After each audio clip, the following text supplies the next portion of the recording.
You're watching PR talk show और मैं हूं आपका होस्ट मोहम्मद शहबाज आलम। आज हम कुछ ऐसे मुद्दे पे बात करने वाले हैं जो देश और दुनिया में बहुत ज़्यादा चर्चित हैं। जी हाँ, मैं बात करने वाला हूं 10 commandments of pharmaceutical industry. So 10 commandments can save India. How can 10 commandments save India? तो उस पर हम बात करने वाले हैं। तो हम देखेंगे कि सबसे पहले देखेंगे कि लाइफलाइन ऑफ द वर्ल्ड किसे कहा जाता है। Lifeline of the world Hindustan के फार्मास्यूटिकल इंडस्ट्री को कहा जाता है। क्यों कहा जाता है कि दुनिया में जितनी भी फार्मेसीज हैं सभी जगह इंडियन मेडिसिन अवेलेबल है और दुनिया में लोगों का जान बचा रही है। अब हम देखते हैं कि ये लाइफलाइन ऑफ द वर्ल्ड को क्या किसी सपोर्ट की ज़रूरत है या सपोर्ट की ज़रूरत नहीं है। तो हमने देखा कि हिंदुस्तान के 75 साल हो गए हैं। 75 साल होने के बाद, आज़ादी के 75 साल के बाद भी अभी तक इंडियन फार्मास्यूटिकल इंडस्ट्री का कोई फार्मा पॉलिसी एज सच नहीं है इन प्लेस। इससे पहले हम जरा देखते हैं कि ग्लोबल फार्मास्यूटिकल इंडस्ट्री और जितने भी उनके प्लेयर हैं जैसे यूएस है, चाइना है, इंडिया है, उनका क्या हाल है। तो सबसे पहले मैं आपको बताना चाहूँगा कि ग्लोबल फार्मास्यूटिकल इंडस्ट्री का मार्केट साइज जो है अभी 1587 बिलियन मार्केट है अभी एज ऑफ नाउ 2022 की अगर हम बात करें तो मई 2022। और अगर हम अमेरिका की बात करें तो अमेरिका सबसे बड़ा प्लेयर है, उसका 45% का शेयर है मार्केट में। और उसकी अगर हम वैल्यू वाइज बात करें तो उनका अभी 715 बिलियन का मार्केट साइज है एज ऑफ नाउ मई 2020 में। और चाइना को देखें तो वो 12% उसका मार्केट शेयर है ग्लोबल फार्मास्यूटिकल इंडस्ट्री का। और जो उसका वर्थ, जो वैल्यू है उसके फार्मास्यूटिकल इंडस्ट्री का $190 बिलियन का है एज ऑफ नाउ मई 2022। आइए हम अपने देश इंडिया के बारे में देखते हैं। इंडिया का जो मार्केट साइज है वो 3.2% है और वैल्यू वाइज अगर हम देखें तो अप्रॉक्सीमेटली $50 बिलियन का मार्केट साइज है इंडिया का। तो कहीं ना कहीं अगर हम देखें तो जो मार्केट साइज है इंडिया का बहुत छोटा है। दो हम लोग अपने आप को कहते हैं कि हम फार्मेसी ऑफ द वर्ल्ड है, लाइफलाइन ऑफ द वर्ल्ड है, लेकिन मार्केट शेयर की अगर हम बात करते हैं तो मार्केट शेयर हमारा बहुत कम है। मतलब हमारे से 4 गुना ज़्यादा बड़ा है चाइना और अमेरिका की बात तो छोड़ ही दो। लेकिन उसके पीछे राज क्या है, क्यों वो बड़े हैं और क्यों अच्छा कर रहे हैं और हम ग्लोबल सप्लायर होने के बावजूद भी हम इतना पीछे क्यों है मार्केट साइज में, हम उनकी बात करेंगे। तो India 10 commandments can save India, ये हमारा टॉपिक है, उस पर हम बात करने वाले हैं। पहला पॉइंट हमारा आता है रेगुलेटर्स। पहला पिलर है, पहला कमांडमेंट्स है। देखिए, कोई भी कंट्री में जो रेगुलेटरी एजेंसीज होती है ना, वो उसको बिल्कुल लीडर होना चाहिए, वाइब्रेंट होना चाहिए, स्ट्रांग होना चाहिए। हमारे जो रेगुलेटर्स हैं उनको फ्रीडम नहीं है। फ्रीडम का मतलब जैसे यूएसएफडीए है वो फ्री है, वो किसी के लिए पूछने पाछने का चक्कर नहीं है, वो इंडिपेंडेंट है। वो हमारे यहाँ जो सीडीएसयू है या लोकल एफडीए है वो 90% उनका एनर्जी जो होता है वो कहीं ना कहीं स्टैंडिंग कमेटी में, इस नेता के पीछे, उस नेता के पीछे, जी हजूरी में, इसमें उसमें लग जाता है। जबकि वो बेचारे संडे को भी काम करते हैं, उनके आने का टाइम 9 बजे का है लेकिन जाने का टाइम नहीं है। मतलब वो अगर आप देखें तो काम बहुत कर रहे हैं लेकिन उनका 90% एनर्जी जो है वो वेस्ट जा रहा है। तो कहीं ना कहीं वो उनको हमें वाइब्रेंट बनाना है, उनको फ्रीडम देना है। तो हम क्यों नहीं एक एफडीए बना करके उसका नाम रखें इंडियन एफडीए और यूएसएफडीए के जैसा उसको फ्रीडम दे दें और उसको पूरी ट्रेनिंग दें यूएसएफडीए के लेवल की और 360 डिग्री अप्रेजल सिस्टम दें ताकि उनका प्रमोशन डिमोशन जो भी हो अकॉर्डिंगली हो। क्योंकि आज 18 साल लोग काम करते हैं, 20 साल काम करते हैं सीनियर एग्जीक्यूटिव लेवल पे और जब वो असिस्टेंट डायरेक्टर बनना होता है तो बनते नहीं है, बनने नहीं दिया जाता। बनना वो लोग बनते हैं जो रिकमेंडेशन पे जाते हैं, जो जिनके ज़्यादा क्लोज होते हैं। तो इन चीज़ों को समझने की ज़रूरत है। तो सबसे पहले है रेगुलेटर्स, फिर आते हैं हमारे पास जो दूसरा बड़ा प्लेयर है ना, वो है मैन्युफैक्चरर। जब हम मैन्युफैक्चर की हम बात करते हैं तो मैन्युफैक्चरर हम उसको बिहेव करते हैं बैट्समैन के जैसा। बैट्समैन क्या होता है कि वो रन बनाता है, लेकिन हाँ उसको हम सेंस ऑफ सिक्योरिटी भी देंगे। सेंस ऑफ सिक्योरिटी कैसे देंगे कि मैन्युफैक्चरिंग यूनिट जो संभाल रहा है उसको इतना हम सेंस ऑफ सिक्योरिटी दें कि वो कम से कम उसको अगर कोई लीगल कॉम्प्लिकेशन होता है, उसकी प्रोडक्ट कोई फेल होती है तो उसको पूरी कंपनी को बंद नहीं करा जाए, बल्कि उस पर ठीक है, उस पर एक पनिशमेंट लगाइए, उसको फाइनेंशियल पनिशमेंट दे सकते हैं, उसको जेल मत डालिए। क्योंकि जेल डालिएगा, जेल चोर को डाला जाता है, इनको नहीं डाला जाता है, ये जानबूझ की गलती नहीं करते हैं। क्योंकि medicine is double edge sword, कभी वो फायदा भी करता है, कभी नुकसान भी कर जाता है। तो उनको आप फाइनेंशियल पनिशमेंट दे सकते हैं, आप उनको उस तरह से आप डील कर सकते हैं। उनकी पूरी कंपनी बंद करने की जरूरत नहीं है। तो उनको सेंस ऑफ सिक्योरिटी देने की जरूरत है। फाइनेंशियल सपोर्ट आप दे रहे हैं, ठीक है, अच्छी बात है। आप पहले प्रोडक्शन लिंक इंसेंटिव दे रहे थे, अभी आप अपग्रेडेशन के लिए 10-10 करोड़ दे रहे हैं 50 प्लेयर्स को, ठीक है, इट्स ओके फाइन, बट आपको सेंस ऑफ सिक्योरिटी भी देना होगा, लेकिन सपोर्ट भी देना होगा। अच्छा, अब हम आते हैं तीसरे प्लेयर पे, जो बॉलर है, एक्सपोर्टर को हम फास्ट बॉलर कह सकते हैं, क्योंकि इनको पता है कि बिजनेस कैसे किया जाता है, पैसे कैसे लाया जाता है, और लेकिन इनके पास में जो चीज़ चाहिए, उनको पिच चाहिए खेलने के लिए। बॉल अच्छा तभी होगा जब अच्छी पिच होगी, तो यानी उनको फाइनेंशियल सपोर्ट चाहिए। तो मैन्युफैक्चर को और फार्मा एक्सपोर्टर्स को, दोनों को फार्मा क्रेडिट कार्ड देने की ज़रूरत है, $1-1 मिलियन का। जितना वो यूज़ करें उस पर से आप 1%, 2% आप उससे इंटरेस्ट ले सकते हैं, उनको फ्री में कुछ न दें, क्योंकि अभी जो आप कर रहे हैं वो इंसेंटिव देते हैं, स्कीम्स देते हैं, बोनस देते हैं, ये सब छोटी मोटी टीम को चलाने के लिए किया जाता है, इंडस्ट्री को चलाने के लिए ये सब चीज़ नहीं की जाती है। ये इन चीज़ों से बाहर आने की ज़रूरत है, समझने की ज़रूरत है यार। आप IIM वालों को इन्वॉल्व करो इसमें, आप इंडस्ट्री वालों को इन्वॉल्व करो, तभी जाकर के ये एक पॉलिसी की तरफ जाएगा, पॉलिसी बन सकेगी। और आप देखो, एक्सपोर्टर की बात करते हैं, एक्सपोर्टर को बी चाहिए, क्लिनिकल ट्रायल चाहिए, फार्माकोविजिलेंस का सिस्टम चाहिए, पूरा DRA की टीम चाहिए, रजिस्ट्रेशन के लिए फीस चाहिए, बिजनेस डेवलपमेंट के लिए टीम चाहिए, काफ़ी खर्चे हैं उनके लिए। तो उस खर्चों को मीट करने के लिए उनके पास कोई ऑप्शन नहीं है। तो अगर आप नहीं देंगे क्रेडिट कार्ड, तो फार्मा क्रेडिट कार्ड, तो वो बेचारे आगे नहीं बढ़ सकेंगे। आपसे एक सवाल होता है कि न्यू फार्मा एक्सपोर्टर कैसे आएंगे? जब तक आप उनको फाइनेंशियल सपोर्ट नहीं देंगे, वो बेचारे एकदम से $1 मिलियन या $2 मिलियन लेके कहाँ से आएंगे?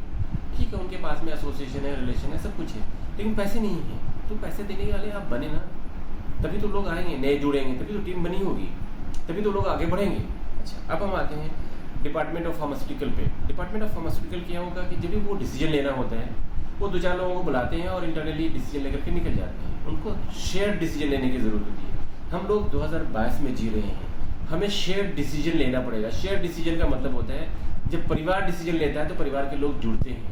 तो फार्मा परिवार को जोड़ें और फार्मा परिवार को जोड़ के शेयर डिसीजन लें, तभी आपको पता होगा कि जिसके लिए आप डिसीजन ले रहे हो, क्या उसको वो डिसीजन एक्सेप्टेड है, वायबल कमर्शियली है, नहीं है, वो चीज़ समझने की ज़रूरत है। 5वां पिलर जो हमारे पास आता है कि हमें ओवरसीज़ मैन्युफैक्चरिंग हब बनाने की ज़रूरत है, क्योंकि चाइना 13 कंट्रीज से अपना बॉर्डर शेयर करता है, इंडिया 5 कंट्रीज से अपना बॉर्डर शेयर करता है, और ज़्यादातर लोगों से लड़ाई है। इसका मतलब ये है कि हमारे एक्सटेंडेड हैंड्स होने चाहिए कंटिनेंट वाइज, सभी जगह हमारे अगर मैन्युफैक्चरिंग यूनिट होंगे, तो वो क्या होगा कि उसको सबसे पहली चीज़ उसका ट्रांसपोर्टेशन कॉस्ट कम हो जाएगा, वहाँ पर रजिस्ट्रेशन से वो बहुत सारी चीज़ों में बच जाएंगे, तो बहुत इकोनॉमिकल होगा दुनिया वालों के लिए भी और देश के लिए भी होगा।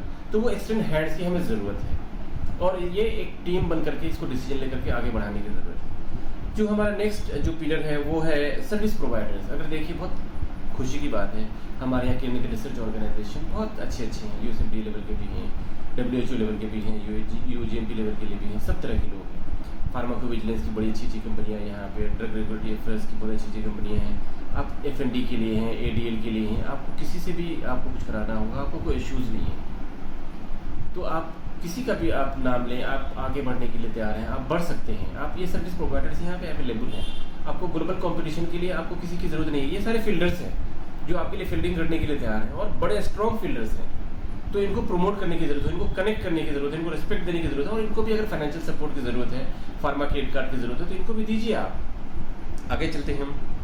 इंग्लिश इंडिया का एक लैंग्वेज है जो इंग्लिश में ही पढ़ाई होती है हमारी, लेकिन गवर्नमेंट से रिक्वेस्ट है कि पूरे इंडिया में जितने भी फार्मेसी कॉलेजेस हैं, वहाँ पे इंग्लिश में ही बात करने का प्रावधान रखा जाए, ताकि सब लोग अच्छे हों, स्ट्रॉन्ग इंग्लिश में हो, तो ग्लोबली वो अच्छा मार्केट कर सकते हैं ग्लोबली, और इंडिया को बड़े लेवल पे लेके जा सकते हैं।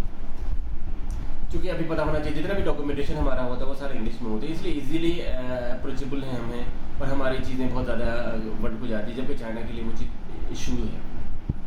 अब हम नेक्स्ट देखते हैं फार्मैक्सिल। जी, फार्मैक्सिल फार्मा एक्सपोर्ट प्रमोशन काउंसिल है, जो 2005 में बनाई गई थी, लेकिन अगर अभी हम देखें तो फार्मैक्सिल का रोल रिस्पॉन्सिबिलिटी क्या है। फार्मैक्सिल को बनाया इसलिए किया था कि ये फार्मा के प्रोडक्ट्स को प्रमोशन करें, एक्सपोर्ट के लिए भी, डोमेस्टिक में भी, और जितने भी नए प्लेयर्स हैं उसको भी कनेक्ट करें। देखिए, अगर हम बात करते हैं तो 2-4 स्टेट में ऐसे लोग हैं जिनको वो कनेक्ट करते हैं। आपने कभी देखा कि फार्मैक्सिल की भी ईस्ट इंडिया पार्ट में गई हो, वहाँ पे लोगों को एक्सपोर्टर को लाया होगा? आप बता देना 2-4 नाम जो बिहार के एक्सपोर्टर हैं, या फिर आप नॉर्थ ईस्ट के एक्सपोर्टर हैं, या बंगाल के एक्सपोर्टर हैं, आप बताएं उनका नाम। या फिर आप इस तरह से कंपेयर करें कि 6-7 हज़ार जितने भी एक्सपोर्टर हैं फार्मा में, उसमें से इन स्टेट्स के कितने लोग हैं, आप बताएं, दुनिया को बताएं ना, आकर के बताएं कि जी हम वहाँ के लोगों को भी कनेक्ट करा और वहाँ के लोगों को भी हमने एक्सपोर्टर बनाया। आप दीजिए अपडेट इंडस्ट्री को। अगर हम गलत हैं तो आप प्रूफ कीजिए कि हम गलत हैं। आपके लिए हम गलत बोल रहे हैं तो प्रूफ कीजिए। अब आप मान लिया प्रमोशन करते हैं, आप फार्मा को भी प्रमोट कीजिए, हर्बल को भी कीजिए, न्यूट्रा को भी कीजिए और कॉस्मेटिक्स को भी कीजिए, और 2-4 कंट्रीज को टारगेट करते हैं। आप देखिए कि कहाँ कौन वायबल है, और कोई भी नया अगर एक्सपोर्टर आपके साथ जुड़ता है आप उनसे फीस तो ले लेते हैं, लेकिन बदले में आप क्या देते हैं? आप बताएं आप क्या देते हैं? क्या आप 25-50 कोई ईमेल आईडीज भी देते हैं क्या उनको कि लो यहाँ से प्रमोशन करो, कुछ बिजनेस आ सकता है? आप कुछ लोगों को मेल डालते हो कि जी यहाँ कॉन्फ्रेंस हो रहा है, वहाँ कॉन्फ्रेंस हो रहा है। ज़्यादातर लोगों को मेल नहीं आती है। तो आप अपनी रोल रिस्पॉन्सिबिलिटी देखो। सिर्फ आप फार्मेक्सिल के मेंबर्स बन जाते हो, इसका मतलब ये नहीं कि आप बहुत अचीव कर लिया। आप अचीव तब करोगे जब आप अपने सर्विस को ज़्यादा लोगों तक पहुँचाओगे जो ज़रूरतमंद तक है। नेक्स्ट जो हमारा आता है टीम फार्मा इंडिया। देखिए कोई भी कंट्री या कोई भी इंडस्ट्री ग्रो जब करती है जब उसके पास एक अपना टीम होता है। आज क्रिकेट इंडिया की टीम है, फुटबॉल इंडिया की टीम है, आप हॉकी की भी टीम है, तो अच्छा काम कर रही है, नंबर 1 पे आ जाती है। तो हमें भी टीम फार्मा इंडिया की जरूरत है जिसमें 11 प्लेयर्स होने चाहिए, बाकी और प्लेयर्स भी हों उनके साथ में, लेकिन 11 प्लेयर्स ऐसे होने चाहिए, 11 सेक्टर्स के प्लेयर्स हो, जो मैन्युफैक्चरिंग के भी हो, मार्केटिंग के भी हो, सेल्स के भी हो, एक्सपोर्ट के भी हो, फार्माकोविजिलेंस के भी हो, रेगुलेटरी के भी हो, सब तरह के लोगों को लीजिए और एक टीम बनाइए, उसका नाम रखिए टीम फार्मा इंडिया। हम लोग ऑलरेडी उस पर काम कर चुके हैं। अगर गवर्नमेंट मिलकर के साथ बढ़ने की चाहती है तो ज़्यादा अच्छा होगा, क्योंकि अल्टीमेटली वो ज़्यादा हम ग्रो करेंगे। लेकिन टीम फार्मा इंडिया की ज़रूरत है, उस पर हम लोग भी काम कर रहे हैं और हम चाहते हैं गवर्नमेंट भी मिलकर काम करें। अगर हमारी बातें आपको पसंद आई हैं तो आप लाइक कीजिएगा। अगर आपको लगता है कि जी मैं कहीं हमारी बातें पसंद नहीं आ रही हैं, हमें कहीं पर करेक्शन करने की ज़रूरत हो, आप वो भी मुझे गाइड कीजिए। क्योंकि जो भी चीज़ें हम बात कर रहे हैं वो हम इसलिए कर रहे हैं ताकि हमारा देश तरक्की करे, इंडस्ट्री तरक्की करे, बिजनेस का माहौल हो। और जब बिजनेस का माहौल होगा तभी ये जो छोटी मोटी हरकतें हो रही हैं, पॉलिटिकल इश्यूज चलते रहते हैं देश में, उन सब चीज़ों से लोग बचेंगे। क्योंकि जो फ्री लोग होते हैं, अनएम्प्लॉयड लोग होते हैं, तो उनको जहाँ भी बुलाना हो तो बहुत इजीली बुला लेते हैं। आप उनको 1000 रुपये देंगे तो वो भागते हुए आ जाएंगे आपके पास में। लेकिन अगर बिजनेस में उनको अपॉर्चुनिटी देंगे एक दिन में 5000 कमाने की, तो वो कभी उनके पास नहीं जाएंगे। तो अभी टाइम ये है कि हम देश को तरक्की की तरफ लेके जाएं और देश में बिजनेस का माहौल लाएं और एक दूसरे को सपोर्ट करें। उंगली पकड़ने की जरूरत है। माँ बाप अगर उंगली पकड़ते हैं बच्चों का तभी वो आगे की तरफ मूव ऑन करते हैं। इसलिए हम सबकी ये रिस्पॉन्सिबिलिटी है एक दूसरे का उंगली पकड़े। लेकिन फार्मा इंडस्ट्री के लिए एक एक्सपोर्ट पॉलिसी की जरूरत है। अगर एक्सपोर्ट पॉलिसी नहीं बना 75 साल में तो जिन लोगों ने गलती करी है वो करी है। लेकिन अब टाइम ये है कि ये 3.2% जो मार्केट साइज हमारा ग्लोबल मार्केट साइज है फार्मास्यूटिकल इंडस्ट्री का, उसको 15% पर अगर लेके जाना है तो $200 बिलियन से ज्यादा बड़ा मार्केट हमें क्रिएट करना पड़ेगा। उसके लिए फार्मा एक्सपोर्ट पॉलिसी की जरूरत है, फार्मा क्रेडिट कार्ड की जरूरत है और हम सबको एक होकर के एक बार नेशनल कॉन्फ्रेंस करने की जरूरत है फार्मा इंडस्ट्री के लिए, ताकि हम फार्मा इंडस्ट्री को एक ऐसे लेवल पे लेके जाएं जो कभी किसी ने सोचा नहीं है उस लेवल पे लेके जाने के लिए। बातें बड़ी बड़ी हो जाती हैं और कहने के लिए बड़ा अच्छा लगता है लोगों को, जी मेरा country pharmacy of the world है, मेरा country lifeline of the world है। लेकिन उस कंट्री के लिए 75 साल गुजर गए हैं और अभी तक कोई भी फार्मा एक्सपोर्ट पॉलिसी नहीं हुआ है। मैं रिक्वेस्ट करूंगा अपने fertiliser chemical minister, health minister से और प्राइम मिनिस्टर ऑफ इंडिया से भी कि हमारी बातों को लिया जाए सीरियसली और इंडस्ट्री के लिए फार्मा एक्सपोर्ट पॉलिसी लेके आया जाए और इंडस्ट्री को एटलीस्ट नंबर 2 पे लेके जाया जाए। और नंबर 2 पे लेके आने के लिए हमें 15% मार्केट शेयर चाहिए, ग्लोबल मार्केट शेयर चाहिए, यानी $200 बिलियन से ज़्यादा मार्केट शेयर चाहिए। आपकी पॉलिसी भी यही है कि आप 400 बिलियन एक्सपोर्ट में कवर कर चुकी हो, 650 बिलियन लेके आना चाहते हो। तो अगर आप फार्मा को अगर लेके आओगे ह्यूजली एक्सपोर्ट पॉलिसी के साथ में तो 600 बिलियन या 650 बिलियन कुछ भी नहीं है, हम कुछ भी कर सकते हैं। लेकिन करने के लिए इरादा भी चाहिए, ईमानदारी भी चाहिए, नीयत भी चाहिए और हम सबका एक दूसरे का यूनियन भी चाहिए, टीम फार्मा इंडिया चाहिए। तो फार्मा एक्सपोर्ट पॉलिसी इस देश की ज़रूरत है। 75 साल के बाद में अगर ऐसा होगा तो इस देश के लिए बहुत ही खुशनसीबी की बात होगी और इससे इसका इम्पैक्ट पूरी दुनिया पर पड़ेगा। जबकि देखिए मैं छोटी सी बात एक रिगेन कर दूं कि हमारी कोविड से पहले 70% हम डिपेंडेंट थे API पे चाइना के, अभी हम 84% डिपेंडेंट हो गए हैं चाइना के। 2021-22 में हमारी ग्रोथ 20% से क्रॉस कर गई थी और 2021-22 में अगर हम देखें तो ये अभी 9-10% पे डोयल कर रही है। पता नहीं वो 6% पे टिकेगी या कहाँ टिकेगी। तो ये नहीं कहेंगे कि जी बहुत अच्छा कर रहे हैं, हमें करने के लिए बहुत मेहनत करने की ज़रूरत है। हम सबको आपका सपोर्ट चाहिए और आपका सजेशन भी चाहिए। जो कमेंट्स है तो कमेंट्स कीजिएगा और ज़्यादा से ज़्यादा लाइक कीजिए ताकि ये गवर्नमेंट तक ये इन्फॉर्मेशन जाए और देश के लिए फार्मा एक्सपोर्ट पॉलिसी बने। ये हमारी मंशा है। Thank you very much. जय हिंद। 15 अगस्त मुबारक हो एडवांस में।